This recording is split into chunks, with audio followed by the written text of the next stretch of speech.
Welcome back to Third Eye View. I am your host, Julia Rose Portella, and today you need to cue up some soft jazz, grab some chocolate-covered strawberries, and snuggle up to your honey buns or your pets or anyone that you love and care about, because today we are going to explore the symbolism of the Lover's card. We are going to look at the mythology behind it. We are going to look at its connection to my sign, Gemini, what it means in the upright and reverse positions, its history, and how it appears in everyday life, and why we are obsessed as a culture, and by we I mean me, with stories about star-crossed lovers and fated mates. Plus, we'll end with a tarot question that dives into whether or not you can actually predict your soulmate. So, stick around and let's jump in right after this. Before we dive into today's episode, I want to tell you something that I've been working on behind the scenes. So for years, social media has been one of my primary places to share ideas, stories, tarot, mythology, astrology,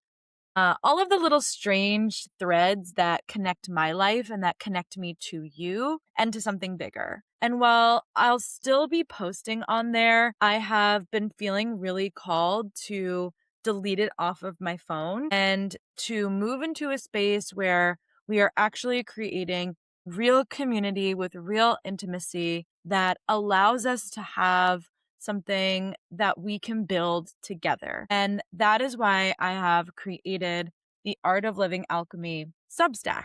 The Art of Living Alchemy is going to operate as a living memoir. It is a written companion in real time for anyone who is navigating transition, because I am, and I have a post that I've already put out about it, and I will link it in the show notes. So go and read and join the Substack, because this is going to operate as a real space where you can see what actually goes into spiritual transformation in real time. This has been years-long transformation for me, but I am at like the crux of it right now, where all of the work that I've been doing behind the scenes is about to start coming to fruition and clicking into place. And you're probably going through that too, because it's been in the astrology. A lot of spiritual advice, particularly what you see online and on Instagram, comes after the breakthrough. We hear these polished stories about how a lesson was learned in the aftermath of all of the hard work and the nitty-gritty pieces of that work. So we get this framework or a summary and like a neat little ending tied up with a bow, but transformation doesn't actually happen that way. There's a lot of doubt. There's a lot of internal confusion. There's a lot of lack of clarity. There is a lot of testing of faith. It's messy and it's nonlinear and it is beautiful, but sometimes you are just standing at the precipice of your own greatness and hoping that you're walking in the right direction and perhaps having to walk through the fire. And so that's what I'm writing about over on this Substack. If you subscribe for free, once a month, you will receive the Energy Alchemy Report, which, by the way, is also going to be a published episode of the podcast. So it will be in both places. You're not missing anything by staying here. The Energy Alchemy Report will be a collective reading paired with mythology or storytelling, cultural themes, reflections of energy that we're moving through together. So if you like this podcast, you're going to like the Energy Alchemy Report, which is a good thing because it's going to be on your feed starting on July 1st, and it'll be there once a month on the 1st of the month. There will also be journal prompts, rituals, and whatever else feels particularly relevant to the energy of that month and whatever we're moving through in the space ahead. Paid members of the Substack, though, will also receive monthly live events. So it will alternate between readings, group readings. We'll sign on to Substack. We'll be able to go live and I will stream and do collective readings. If you've never seen a collective reading before, I do them on occasion on my Instagram. So if you just scroll through my Instagram, you will find donation-based readings that I have done on there before. So if you're interested in a reading, especially because I don't do them as often, this is a good place for you to go and hang out. It's $15 a month.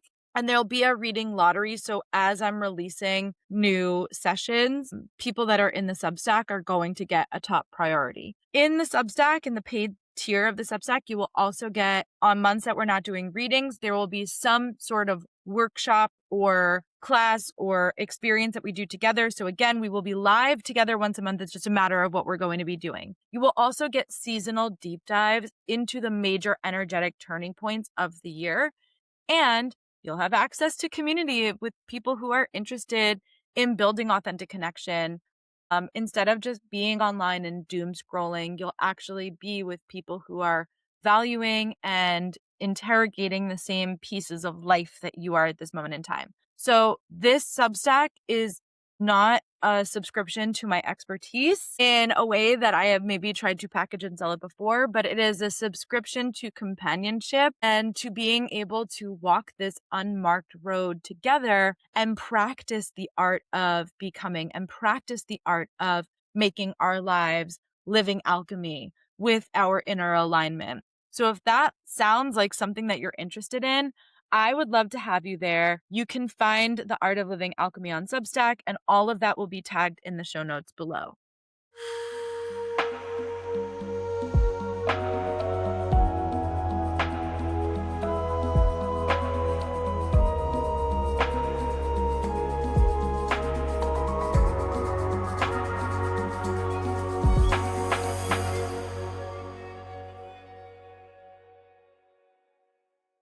All right, welcome back to Third Eye View.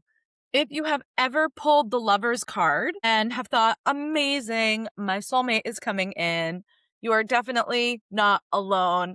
The Lover's card is maybe one of the most ironically romanticized cards in all of the tarot, but there is actually a lot more that's happening beneath the surface, as there usually is with tarot. There's levels to this love, to quote Nick Jonas, a canonically accurate lover boy. This card, the Lover's card, isn't just about romance or attraction or finding the right person for you. It is also about choices and alignment and this internal relationship that we have with ourselves and our ability to follow our heart. So the imagery on the Lover's card is incredibly rich. Every single detail is there for a reason. Now, typically, I only show the imagery from the Rider-Waite deck, which I am going to show you. But I love this card so much that I am going to show you a couple of different versions. And for those of you that are just listening to the audio, don't worry, I will describe it and I will also be tagging everything in the show notes so you can go and get these decks. And by the way, when you buy one of these decks through the show notes, you are supporting the podcast. So thank you very much. So first and foremost, I have the Lover's card, which is from the Sun and Moon Tarot. This is the first tarot deck that I ever bought, so it's near and dear to my heart. And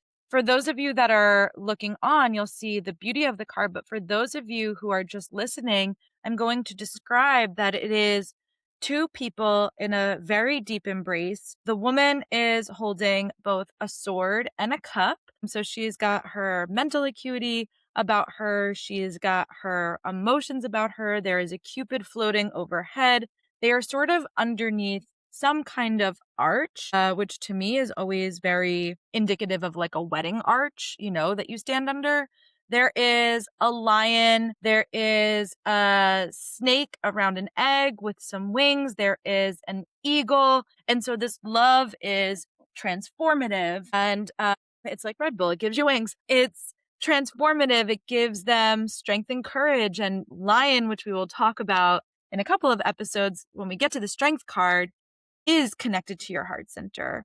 And then we have the eagle, which is representing our freedom. We have two children, which sort of come with their own gifts that are also correlated to the other elements that have been missing that the woman is not carrying. And so the young girl in this depiction of the Lover's card is carrying a flower, which is connected to Pentacles or the earth. And then there is a little boy who is tucked kind of behind this young woman, and he is carrying a wand, which is our fire. And so like together as a unit, they are a family. And so this card is not just romantic, but also has this connotation of family within it. Then I have the Lovers from the Light Seers Tarot, another really beautiful, very vibrant deck. And for those of you looking on, you can see, but for those of you that are just listening at home, it is a card that is all red, essentially, behind them in this backdrop. It's very fiery that is happening between them. They are gazing lovingly, adoringly, but also with yearning and with desire into each other's eyes. Between them, there is like the Metatron cube between their third eye chakras as they're leaning in towards each other. And then sort of swirling all around them is like the Fibonacci spiral. There are all different symbols that are around them as well. On her, she's got a crossbow. So she's got some fire energy in her. There's hearts, there's stars, all sorts of stuff that's going on here. But this is a little bit more sexual, a little bit more like intimate in that way versus like the family. And then we have the Phantom Wise Tarot, which is connected to one of my favorite authors, Erin Morgenstern, and a book that we will talk about a little bit later. And this is her version of the Lover's card. So this deck is entirely black and white.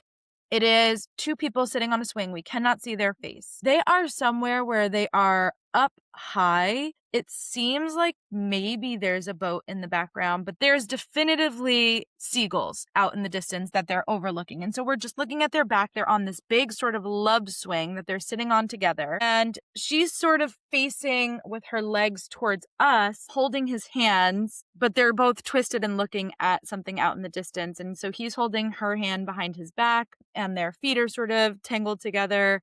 And it's just a very sweet version of the Lover's card. So I wanted to show multiple for this particular card because there really are so many different layers to different decks. And I would suggest that you learn on Rider Waite. But when it comes to the Lover's card, it's just like you get it no matter what. I think there's no confusion or like muddying what each particular card is trying to get at. And so this is like a really good example of like, hey, you can look at different versions and understand different people's relationship context, or at least I can, just by looking at these different types of lovers that we're getting. So when it comes to the Rider Waite version, got lots of colors. Okay, we see a naked man and a naked woman standing beneath an angel. Behind the woman is the tree bearing the fruit with the serpent wrapped around it, while behind the man is the burning bush or the burning tree.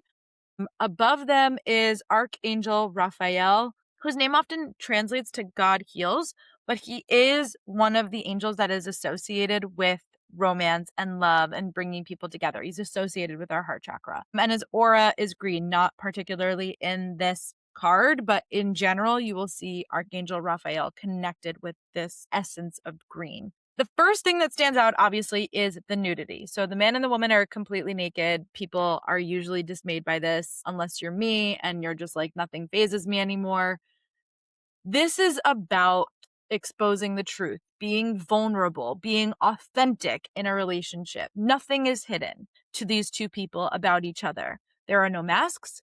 They cannot perform. They cannot lie about what is happening underneath the surface because there is nothing but their surface area exposed to one another.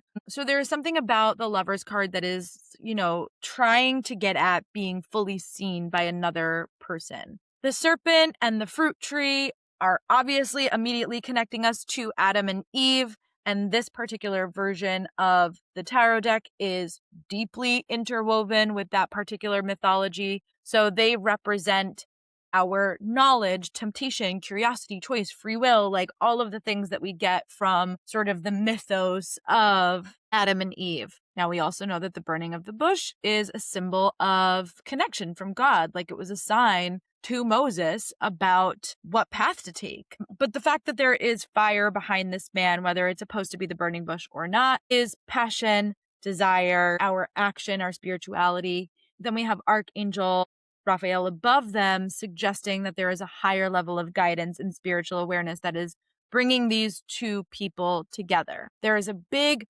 beautiful sun shining behind Archangel Raphael, which is again illuminating and guiding these people towards this path. The sun is connected to our heart chakra, and the sun as a symbol is typically a good omen in tarot. In fact, I can't think of an example where it's a bad omen. They are protected. There's clouds. They're not going to get like burnt, despite the fact that they are white and naked. But It's a really, beautiful omen to have the sun sort of shining behind and providing warmth and joy to this happy couple. So I've already talked about Adam and Eve, but let's dive a little bit deeper into it because it's the obvious connection to this particular mythos that we have. So for those of you that have been living under a rock and don't know anything about Adam and Eve, before eating from the tree of knowledge, Adam and Eve existed in a state of innocence in the Garden of Eden. After Eve ate from the tree, they gained awareness, but with all power comes great responsibility, right?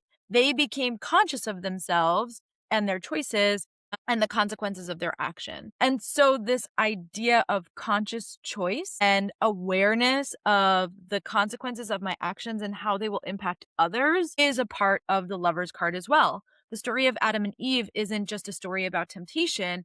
It's about humanity awakening to free will. And once you understand yourself and your choices and you follow your heart's desires, your decisions certainly become meaningful. You are choosing the path of your heart and how that is going to lead you forward. And yet that may have consequences for your deeper relationships as it does for Adam and Eve. And in fact, almost all choices that we make are going to influence the people that we love and care about, and vice versa. Their choices and actions impact us as well. So this card is not just associated with Adam and Eve. It's also associated with Gemini, the astrology sign. And so Gemini is represented by the twins. And traditionally, those twins have been associated with figures like Castor and Pollux from Greek mythology, not from the Hunger Games, okay? If you're listening to that and you thought of the Hunger Games, guess where they got that from? Greek freaking mythology. So Castor and Pollux were brothers who shared an incredible bond, even though one was mortal and one was immortal.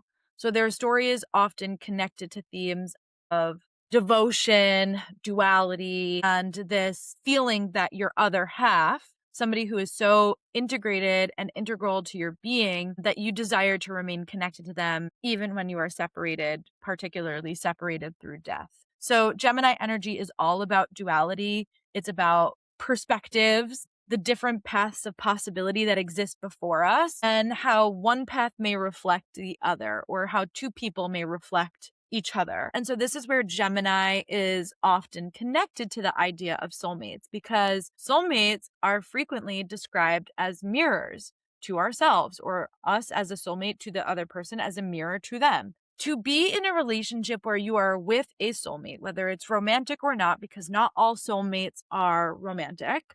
That's a conversation for another day. But all soulmates reveal a part of ourselves that we may not have recognized were there before. They challenge us and inspire us and oftentimes force us to grow. The idea is not necessarily that Gemini will represent a single destined romantic partner, but that instead, Gemini will teach us that meaningful relationships reflect us back to ourselves. And as a Gemini, I can tell you this is true. So let's talk about the Lovers and what it means when it appears upright in a tarot reading. Of course, the Lovers can 100% represent romance in a reading, and oftentimes it does. It can point us towards a new relationship, a soulmate connection that might not be romantic, but might be on that deeper, intimate level. It could be that we have been dating somebody for a minute or two, and now the relationship is starting to deepen.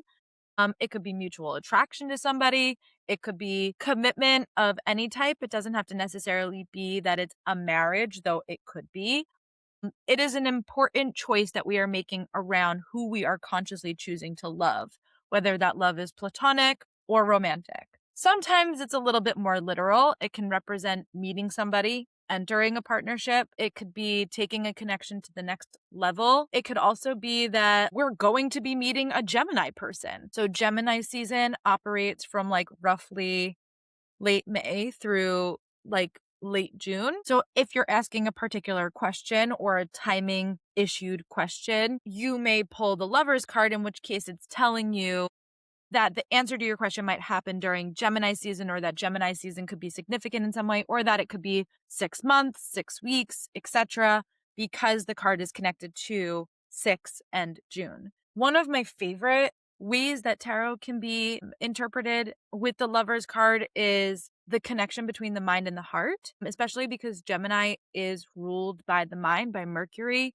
but this card is ruled by the heart. And so it's asking us to sort of, find balance between the mind and the heart. Are you choosing something in the moment because it feels good, or does it truly align with where you envision yourself going into the future? So the healthiest version of the lovers isn't just finding someone you love, it's choosing someone who is going to choose to love you in return. Now, if the card is reversed, okay, because it does happen, this points towards an imbalance or some sort of disharmony or misalignment inside of a relationship or a container. This can show up in a lot of different ways. Sometimes it's adultery or infidelity. It can be a love triangle, particularly if you get the lovers reversed early into a relationship, or if you're asking about somebody that you're potentially going to date and it comes up reversed. I've seen this happen where it's somebody who is not divorced yet. Maybe they're noodling on divorce, but they're just separated and there's a potential that they'll get back together.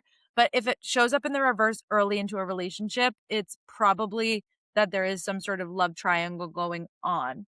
The card in reverse can also be jealousy or emotional distance from our partner or feeling neglected from our partner. So when we are dealing with this card in reverse, sometimes it is talking to us about obligation over that genuine affection and wanting to be connected to our partner in like a deep romantic type of way. Sometimes the issue is not as deep as that. Sometimes it's not an issue of betrayal or like deep infidelity or something like that. Sometimes it's just that you've been in a relationship for a long time and it's not the right relationship like long term, or that you and your partner want different things. And this comes out often too when we're at the precipice of outgrowing a relationship and we don't really know how to let go yet. So some relationships are for forever, whether they're romantic or not, and some aren't. And oftentimes like most relationships are not for forever. Even if we're meeting somebody that we're going to quote unquote spend the rest of our life with, we've spent time with other people usually beforehand.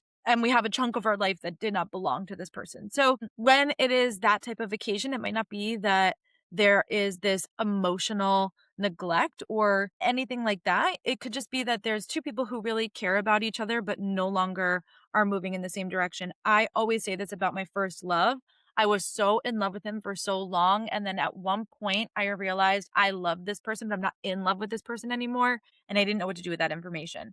And I was getting the lovers reversed a lot when that happened. So when the lovers reversed appears in a reading, it's asking us to really look at what is happening in the relationship that maybe we don't want to face at this moment in time and start to come to terms with how that can be. Sometimes, by the way, this is just a period. People cheat on each other and end up staying together and end up having stronger marriages. So, like, getting the lovers reversed doesn't mean that you need to exit a relationship. It just means that you need to question why there is a disconnect from the relationship at this moment in time. And especially if you're in a relationship for a long period of time, there's many different reasons why you might be feeling disconnected, because all relationships, whether again they're romantic or not, have peaks and valleys. You might just be in a valley season, and that's why the lovers is coming out reverse. That doesn't mean you're not going to hit another peak. So I want to clarify that if it comes out reverse, it's not like your relationship is like doom and gloom and that you need to leave. Okay, let's talk about the history of the card.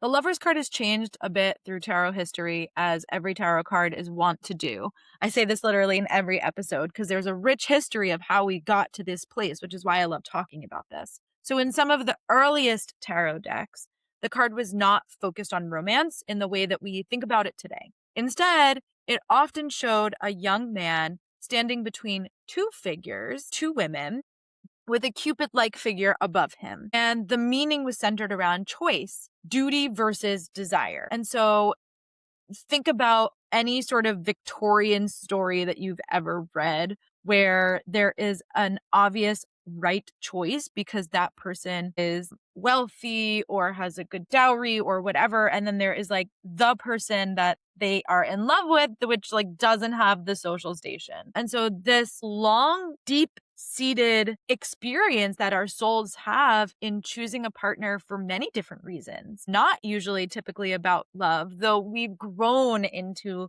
being fascinated and enamored by stories about two people who are in love and are just going to make it work. If you want like the modern version of that in a pop culture version, you should go watch The Materialist, which I'm not going to say is the most captivating movie, but I will say I wrote an article about it for Femme and Furious, which is my flagship podcast, where we dive into feminism and pop culture. And that is definitively like this that we're talking about. Dakota Johnson, has to make a choice between a man that she loves who's broken, is making no money, and Pedro Pascal, who in the story is rich and tall and handsome and like charming and like has all of these characteristics, and yet she like can't bring herself to have that like deep passionate love with him and like have this intimacy and vulnerability with him. And like one of the most famous lines in that movie is she goes to him and is having a conversation and she says like, love needs to be on the table and I don't love you. And so that is like where this card has started. It literally was a division between the heart and the mind. The heart wants to go to person one. The mind knows that person two is maybe more well suited for me or going to be a better choice long term or whatever. Later, when we get to this version of Rider-Waite, it has transformed the imagery into the very Christian mythology of Adam and Eve that many people recognize today. So that version emphasizes spiritual union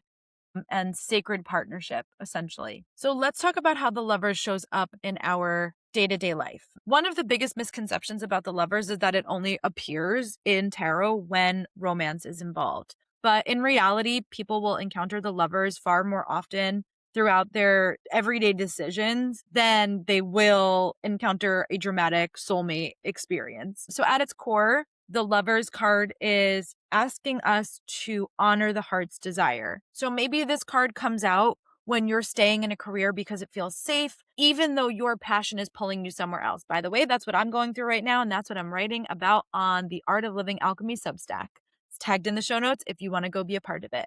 Maybe you're saying yes to opportunities that don't excite you because you're worried about disappointing other people. Maybe you're making decisions based off of fear rather than desire. So all of those might be a possibility when the Lovers card is coming out. And because the card is associated with Gemini, this card also comes out when we are at a crossroads, when we are standing between two options, two different things that we want. One path is familiar. One path is the path we've walked before. We know this story. And one is a completely different path. We've never walked it before. We are walking in blind. And the card doesn't tell you what to choose necessarily, though you can use other cards in the reading to gain context about that. But it does ask you to be honest about what you really want. So if you are pulling like a daily card, for example, maybe you're not doing like an overarching reading about something, but maybe you just pull cards every day. So I'm going to give you an example. I've been pulling the Lovers card a lot. This can mean a couple different things. Number one, I do think that there is a romantic partner coming in for me, and I do think that it's connected to a lot of the decisions that I'm making right now, and so I think they're interwoven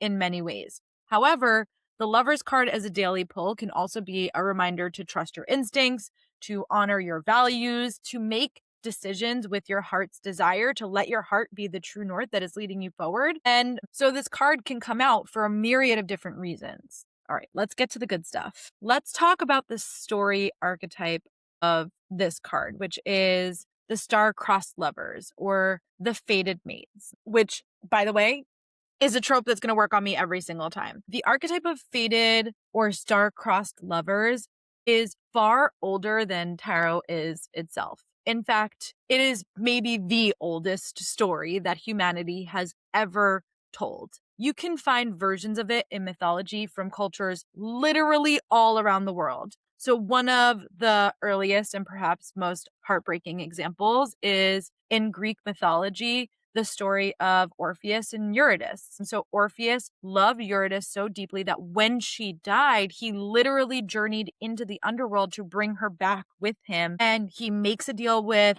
Hades, and Hades says, I will let her go so long as you do not turn around to watch her follow you. You have to go first and she will follow behind you. And as Orpheus is making his journey out from the underworld, he starts hearing things behind him and he's starting to get concerned that he's being tricked and played. And so almost at the very last second, he turns around to look at Eurydice, who is, of course, right behind him. And now she is doomed to stay in the underworld for forever, and they are separated. But the story establishes a theme that would appear again and again throughout every other mythology in history, which is that like true love is powerful enough to challenge even death itself, even though she does not end up making the journey back to the overworld. Another famous example is Paramus and Thisbe. They are often considered this like template to Romeo and Juliet. They are two young lovers separated by forces outside of their control and ultimately destroyed by tragic misunderstandings. And so we see the birth of the star-crossed lovers in this narrative. In Chinese mythology, there is the cowherd and the weaver girl. They are lovers who are separated by the heavens and are only allowed to reunite once a year. Fate brings them together and fate tears them apart, but their love persists despite these impossible obstacles that they consistently face. So across many different cultures, these stories emerged independently, which suggests that they are touching on something that is so deeply and profoundly human. Psychologists and mythologists have long argued that the soulmate archetype represents humanity's desire for wholeness. We experience moments of feeling totally incomplete, misunderstood, or disconnected from ourselves or the world around us or from the people around us. And so stories about fated lovers promise that somewhere in the world, somewhere in the universe exists a person who sees us truly and allows us to be desired, loved, and cherished for exactly who we are. That idea is sort of emphasized when we look at Plato's Symposium. So in one famous passage, we humans are described as beings with 4 arms, 4 legs, and 2 faces. So according to the myth, the gods split them in half, and ever since, each person has been wandering the world in search of their missing piece. Does that sound familiar? So the idea has influenced soulmate mythology over thousands and thousands of years. All right, let's dive into some pop culture examples, to which I have many, and I will be tagging a lot of books in the show note because I think that books are my favorite examples of these, but we will talk about lots of different types of star-crossed lovers, for example. So the lovers appears almost everywhere in modern storytelling because it has themes that people are interested about. Connection, destiny, transformation. I mean, literally pick your poison with any love story or any story that has a through line of romance in it, and you are probably looking at some derivative of the lover's card. I will go into booktok experiences first because I think that they are most popular right now. So for example, a story like ACOTAR, A Court of Thorns and Roses. It's a perfect example of fated mates. They're spoiler alerts, by the way, for these books. And so if you don't want to hear about ACOTAR because you haven't read it yet, just skip ahead. So there is Feyre and Rhysand who have this relationship that goes beyond romance. They are considered fated mates. They are mated. And so Feyre is in this position where she's being separated from her mate over and over again, though she is in love with somebody else. And so she feels that in this obligation that she has, and you'll notice that most soulmate or fated mate relationships have fate pushing them apart and pulling them back together. And so every time she's away from this person that she is in love with and is spending time with her mate Rhysand is something that is actually transforming her and helping her see that this person that she's with isn't necessarily right for her, and helps her to awaken to this idea of what it is to be mated, even though she doesn't know that she is mated to Rhysand until like almost the end of the second book. So it's not just about romance. It is about their partnership and their evolution to this point of recognizing that they are bound to each other in many ways. We also have Fourth Wing, another popular book that's out right now. And so Violet and Xaden definitely embody the lovers, but they're not necessarily bonded through a fated mate type of situation like Feyre and Rhysand, for example. In Fourth Wing, they are bonded to 2 dragons who are bonded together. So those dragons have that soulmate, the sort of idea that like the dragons mate for life. And so those 2 dragons are bonded together and they are therefore intimately connected to each other, which develops into a romantic connection because their lives are dependent on each other because of their connections to their dragons. I'm not doing a great job of articulating that. You should just read Fourth Wing. There's also this story called Our Infinite Fates, and this was a beautiful story. They are two souls who change genders across different lifetimes, and so they are like technically non-binary, and because Gemini is connected to gender, the masculine side of ourselves and the feminine side of ourselves, this is also an interesting connection to Our Infinite Fates. In the story, they are aware at a certain point, they become aware of these past lives that they've had with this other person, and around the time that they are 18 is when they will meet. And so the story dives into all of these different lifetimes that they have together. There's one central lifetime that we're in, but reflections to lifetimes past. And it's a really great story about fate and love and destiny. A really amazing one that I just read that I literally am like begging this author to come onto my podcast because I love her so much. Onto Femme and Furious, not onto this podcast, is called Into the Blue. This is such a spiritual book. I don't even know what to do with it. There is so much in this book that like is so rich and juicy. I cannot recommend it enough. It's a long read. But when I tell you multiple times, I had to put the book down because I was so viscerally affected by what was happening and how realistic it was in the way that these two characters argue. And so we have AJ, a young woman who meets Noah, who is a young man sort of born into old Hollywood royalty. And she is obsessed with the show that his aunt is in. And they end up taking acting lessons together. They work together in this video store. And then they continue to meet at different points of their lives. And they have this intimate, deep love that is triggering to both of them. And so it is their story. And there is a happily for now, but it is a story that really takes you through that. Fate keeps pulling us together. Fate wants us to be together. Fate is choosing for us to experience this relationship. And when I tell you, I am moving abroad, so I have not been buying many things over the course of the past like year and a half. I read this book and immediately was like, I cannot go a single day without owning this, and went to Target and they didn't have it. And I was really dismayed. And my good friend Jazz, who is probably listening to this podcast, sent me a copy of it. And for that, I am so grateful. And I am tagging it in the show notes because you should buy it. If you're into spirituality and into like different levels of consciousness and stuff like that, even if you're not in it for the lovers, which it is a romance story, it literally says a love story on the cover, you will enjoy this book. Now, last of the books that I will get into is Night Circus. The Lover's card that I showed you before by Erin Morgenstern, the Phantom Wise Tarot, the black and white one with the two lovers sitting on the swing, that is a tarot deck that is kind of connected to the Night Circus. Night Circus is by far my favorite book. I have read it every year since I think 2014 when it came out, and my life has never been the same. I literally read it at least once a year. Sometimes I go like a year and a half, but generally speaking, I read it about every year. I last year got the folio for it. I wish I could pull it out and show you right now. It is freaking beautiful. I own so many different copies of this book because each one is more beautiful than the next. When I tell you that there is not a single story that I've read that is more immersive as a world, and part of what is a comfort story to me is not just that I love the characters, but like the world is a world that I want to be in. And when I think about the Night Circus, it's like a place I really genuinely wish that I could go.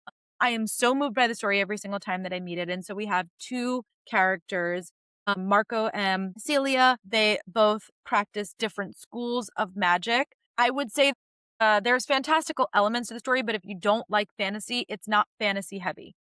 Just to give you an awareness. So they almost present as like stage magicians, and yet they're doing real magic, or at least Celia presents as like a stage magician. These two people, literally from the time that they are young children, are chosen and are bound together through this ritual, though they're unaware of who the other person is, and they are in a competition to essentially prove which school of magic is the better school of magic. And it's very ambiguous how you win this competition. They create sort of together this setting of the night circus that becomes so important to so many people in the world and in the actual circus itself. And so it's a beautiful story about fate and how that fate intertwines with love and the idea that like certain connections can completely reshape our lives. And for these two characters, main characters, that's a literal thing that happens to them. We also have, the movie and television and film and mythological and play version of Romeo and Juliet, which is practically the blueprint for the star-crossed lovers. So we have to mention them here.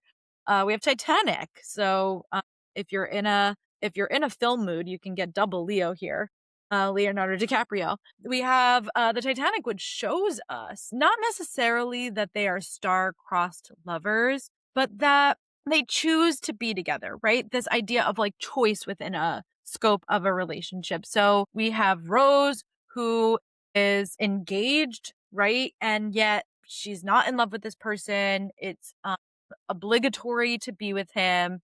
It's not pleasant necessarily to be with him in this romantic partner that she has in Cal, and she does not feel like herself in this relationship. Rose has this great monologue where she says, like, I feel like I'm standing in the middle of a crowded room screaming and nobody even looks up. And that's what her life is like with Cal, to the point where she's trying to commit suicide in the earlier part of this movie. And then she meets Jack and Jack liberates her. And so this choice that she makes at the end, when she can get on a lifeboat and be safe, and that's that, but she decides to jump off and go be with him instead and die with him if need be, because she's choosing this version of her life where she is liberated and has autonomy and is connected to her heart's desire. We have Outlander, a beautiful book and TV show about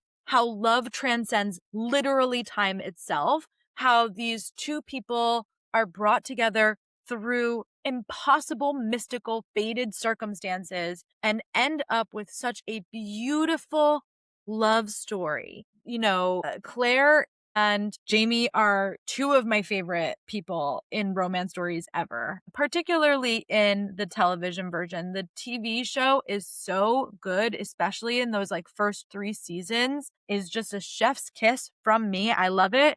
We have Bridgerton, which examines romance and love and choice and what it is to pick somebody in these different societal expectations and commitments. So we have lots of different examples in pop culture. Pick your poison. I've given you some of my favorites. Let us dive into our tarot question of the day, which is, can you predict your soulmate with tarot? And the answer is a little bit muddled. It's yes and no. So tarot can absolutely reveal to you themes around future relationships or the fact that a relationship is coming in. I just told you, I've been picking the Lover's card, and I know that there's other explanations as to why that card would be coming out for me, because I'm making a lot of decisions right now and I'm at crossroads kind of every single day. But I also know that a romantic relationship is coming in for me, and that's why the Lover's card is coming out. But can it necessarily predict like who that person is going to be? Not necessarily. Tarot is always showing us the outcome of the current decisions that we are making. And so at any point, we can always choose a different path. So when it comes to the Lover's card, or when it comes to this idea of showing us a concept of a soulmate, it can show us patterns or lessons or opportunities or timing, the kind of energy that might be surrounding a relationship, or what we might get out of a specific type of connection that is coming into our lives or that we're interested in exploring. But because we have free will, and because we might say, I actually don't want to learn that lesson, or I don't want to learn it with this person, we can choose a different path, and then the cards would show us different options. And so tarot is never anything that is like permanent. It is predictive only in the context of the way that we are currently moving through the world and the decisions that we're currently making. So the future isn't scripted. We are not powerless to change, and like what tarot says has to go. Things change all the time in readings. I've had things that have come out for people where I'm like, hey, if you go in direction 1, this will happen. If you go in direction 2, this will happen. And they've come back a week later and they've been like, guess what? I've made a decision. I'm doing this. And their cards have completely changed because now they have different options and a different path available to them. So the Lover card teaches us this lesson in and of itself. It reminds us that relationships are not just about destiny, but about choices. It's not just about the fate pushing us together, but about the free will choice that we are going to use in the circumstances of fate, right? So hopefully that answers your question. If you have tarot questions or life questions, please send them in to me, thirdeyeviewpod@gmail.com. I would love to hear from you. Thank you so much for listening to this extra long because I am in love with a love. I am lover girl number 1. I love love stories. I love romance. Thank you so, so, so much for tuning into this episode of Third Eye View. If you're a reader, I'm also going to tag my story graph down below and I'll put together maybe a curated list of like books that are spiritual that I think people would be interested in. And I'll tag that down below as well. So a lot of book heavy stuff this week, but I love to read. So sorry, that's always what I'm going to recommend. And until next time, go give somebody a smooch, like go snuggle up on somebody you love. And I will see you next week. We are diving into the Chariot.